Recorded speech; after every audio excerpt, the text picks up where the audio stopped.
Masayang sinalubong ng Barangay Minion Proper ang Pride Month kasama ng sangguniang kabataan ng Barangay Minion Proper at LGBT Minion Proper. Color panda na isinagawa para sa lubungin ng pagdiriwang na dinaluhan ng sektor ng LGBT at mga scholars ng barangay.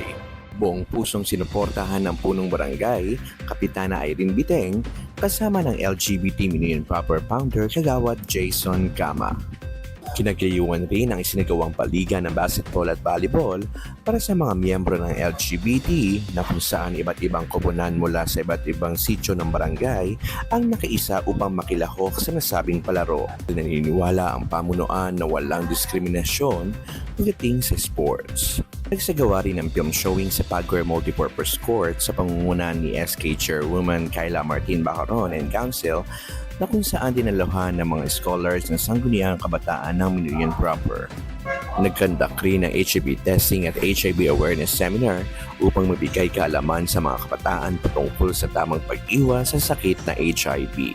Buong suporta rin mula sa pamahalang barangay ng Minion Proper at sangguniang kabataan ng Minion Proper na kung saan dinaluhan ng mga scholars at miyembro ng LGBT ng Minion Proper.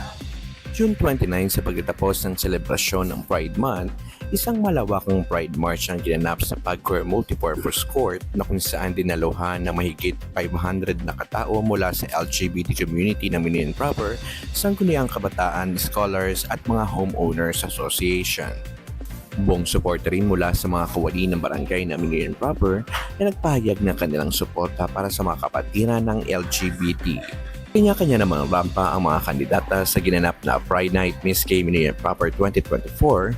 Ito ang kauna-unahang Miss K pageant na inorganisahan ng pamahalaang barangay katuwang ng sangguniang kabataan at LGBT Minion Proper. Nagpaggilas sa kanilang mga talento at magagarbong kasuotan na inabangan ng mga manonood.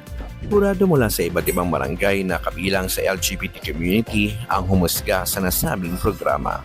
At sa dulo ng selebrasyon, itinanghala ang kauna-unahang Pride Night Miss K Minion Proper 2024. Opisyal nang nanumpa ang mga bagong LGBT Minion Proper officer sa pangunguna ng punong barangay, Kapitana Irene Biteng, at LGBT Minion Proper founder Kagawad Jason Kama, na kung saan magiging kahalili ng pamahalang barangay para sa mga proyekto at programa para sa LGBT community ng Barangay Minion Proper.